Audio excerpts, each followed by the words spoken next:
You've been running on fumes before. You know the feeling. The low fuel light comes on somewhere in rural Texas or central Nevada, or the hollow stretch of I-81 through West Virginia where the exits come every 30 miles and every sign for a gas station seems like a rumor. And then you find one. The pumps are lit, the numbers click, you fill up and drive away without a second thought.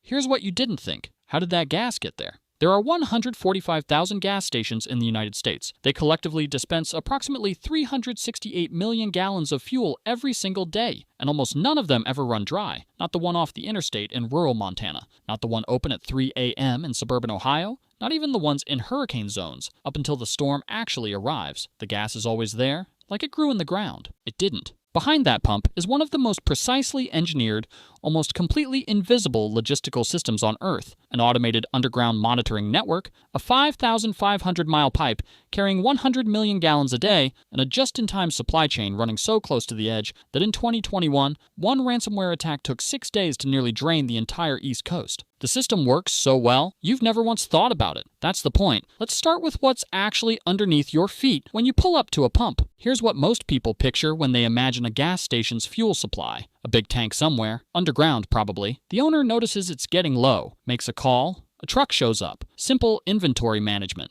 the kind of thing any small business does with any product. That's not what's happening. Beneath every gas station in America, and there are approximately 590,000 regulated underground storage tanks across about 230,000 facilities, is a system that doesn't wait for anyone to check anything. The tanks themselves are substantial, typically between 10,000 and 30,000 gallons each, with most stations running anywhere from 2 to 6 tanks simultaneously to separate regular, mid-grade, premium, and diesel. That's a lot of fuel, but at a busy highway station dispensing 20,000 or 30,000 gallons a day, those tanks are turning over fast. What keeps the system from ever running dry is what sits on top of them. Automatic tank gauge systems. The dominant one is the Veeder Root TLS 350. This is not optional. Under EPA regulations established in 1988 and significantly updated in 2015, every regulated underground storage tank in the United States must have electronic leak detection, capable of identifying losses as small as 0.2 gallons per hour. The monitoring is that precise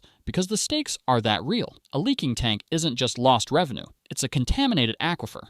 But here's the number that changes how you see everything else. At normal sales rates, the average gas station carries only 2 to 4 days of fuel inventory. That's the entire buffer. The system works not because there's a massive reserve hidden somewhere, but because the reorder signal goes out long before the tank is empty, and the delivery arrives on schedule almost every time. Almost. Because when the delivery chain breaks, that clock starts immediately. The station is the last node, the endpoint. What fills it is something most drivers have never thought about, and it starts not at the gas station, not at the truck stop, but at a place you probably don't know exists. Here's what people assume about branded gasoline.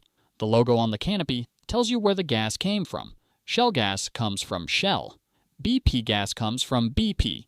You choose your brand because you trust it, or because the price is right, or because you've been going there since you learned to drive. Here's where that assumption breaks down. The gasoline at a Chevron in Charlotte, North Carolina, may have been refined at a BP facility in Louisiana, may have spent 3 weeks traveling through a pipeline that belongs to neither company, and it received the Chevron designation not from anything that happened at the refinery, but from what was added to it at the last stop before the tanker truck.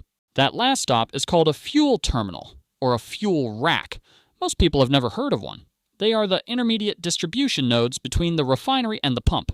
Large storage facilities where refined petroleum products arrive from pipelines and depart in tanker trucks, and here is where the branding actually happens.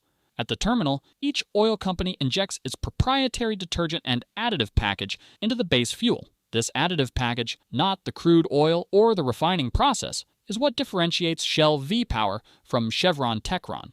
Some automotive manufacturers, including BMW and Toyota, specify that their engines require what's called top-tier certified fuel, a standard defined entirely by those additive packages. The fuel beneath the branding is, for practical purposes, the same fuel. The tanker trucks that load at these terminals carry between 7,000 and 9,500 gallons in multiple compartments. A single truck can carry regular, mid-grade, premium, and diesel simultaneously, delivering to multiple stations on a single route. High-volume stations get daily visits. Quieter stations get 2 or 3 deliveries per week.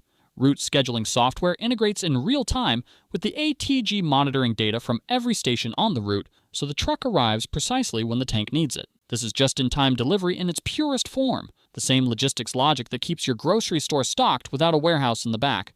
The gas station is not a warehouse, it's a demand signal at the end of a very long chain.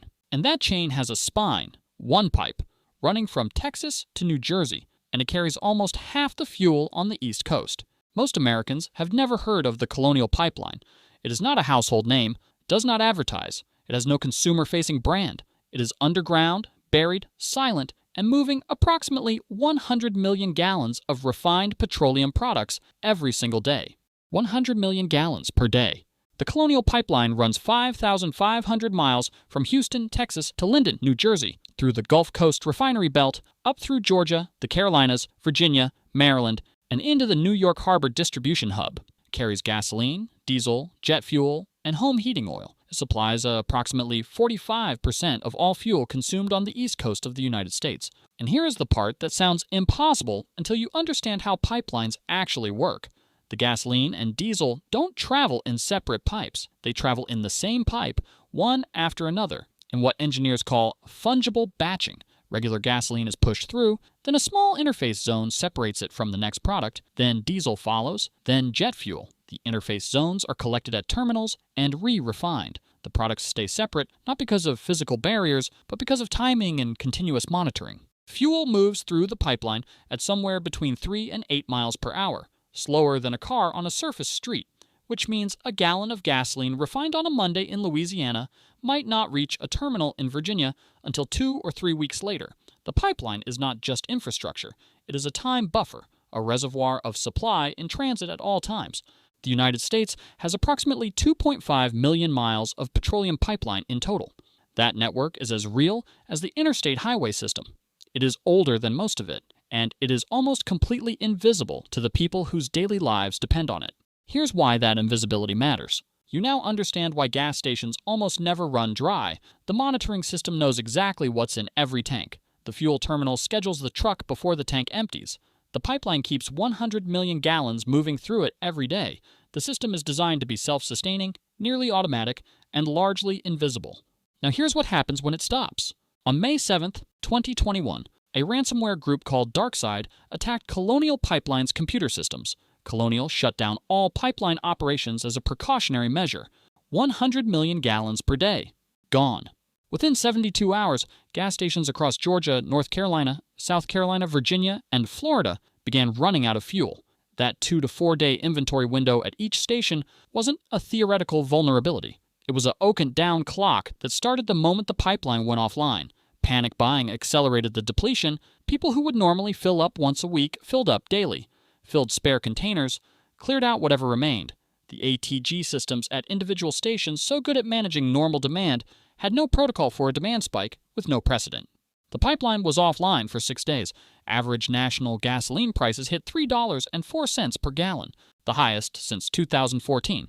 Emergency waivers allowed road tankers to compensate for some of the lost volume. It wasn't enough to prevent the shortages, only to slow them. But 2021 was not the first time America learned this lesson. In October 1973, OPEC member nations imposed an oil embargo on the United States. Gas lines stretched for blocks in major cities. States instituted odd-even rationing by license plate number. Odd plates filled up on odd days, even plates on even days. Some stations limited purchases to 10 gallons per customer. Others went completely dry. The system that had always delivered fuel automatically, invisibly, reliably, stopped, and the country had no buffer whatsoever. In 1975, Congress passed the Energy Policy and Conservation Act and established the Strategic Petroleum Reserve, salt caverns along the Gulf Coast of Texas and Louisiana, capable of holding up to 714 million barrels, releasable at up to 4.4 million barrels per day in an emergency. A physical buffer, built because 1973 proved the just-in-time pipeline system had no margin for disruption. Both crises revealed the same truth. The system works precisely because it never stops. The moment it does, you have 2 to 4 days. Here's where most people stop thinking about gas stations and go back to their lives. Interesting story, relevant if you drive. Move on. But that's the wrong frame, because the system you just learned about isn't a fuel system. It's the circulatory system for nearly everything you consume. The jet fuel that powered your last flight came through the same pipeline network, routed to airports via dedicated terminal connections. The diesel in the trucks delivering your groceries, your prescription medications, your Amazon packages, same pipeline, same terminal, same tanker truck logic.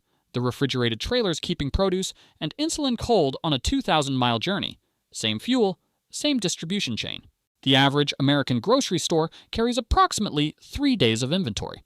3 days, nearly identical to the gas station's buffer. When fuel supply chains break, grocery chains break on the same timeline. During the supply disruptions of 2020 and 2021, this became briefly visible. Empty shelves, sudden limits, the jarring awareness that the abundance of American retail has always been a function of a distribution system running, invisibly, continuously, just barely ahead of demand. You've been inside this system every day. The gas pump is just the place where you touch it directly. No logo, no storefront, just a buried pipe, an automated monitoring system, a tanker truck running a route at 4 a.m., and pumps waiting for you at a dark exit ramp like they were expecting you. Because in a way, they were.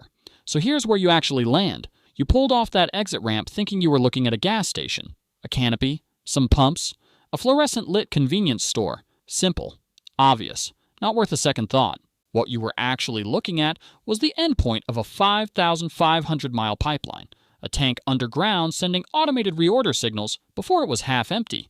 A tanker truck that arrived not because someone checked a gauge, but because a scheduling algorithm said it was time. A regulatory framework born from gas lines in 1973 that taught America exactly what happens when the pipe goes quiet. A just-in-time supply chain so precisely balanced that it runs on 2 to 4 days of runway at every single point in the network. That pump that worked for you at 2 a.m. in the middle of nowhere wasn't luck. It was the visible surface of a system that has been running continuously, invisibly, for decades. You'll notice it differently now. Not just the gas station, the grocery store with 3 days of inventory, the pharmacy with the temperature-controlled medication, the airport fuel truck crossing the tarmac before a morning departure. All of it is the same system, the same pipeline logic, the same automated reorder signal, the same narrow buffer between normal and empty. You're not just filling your tank, you're touching the endpoint of the infrastructure that runs your world.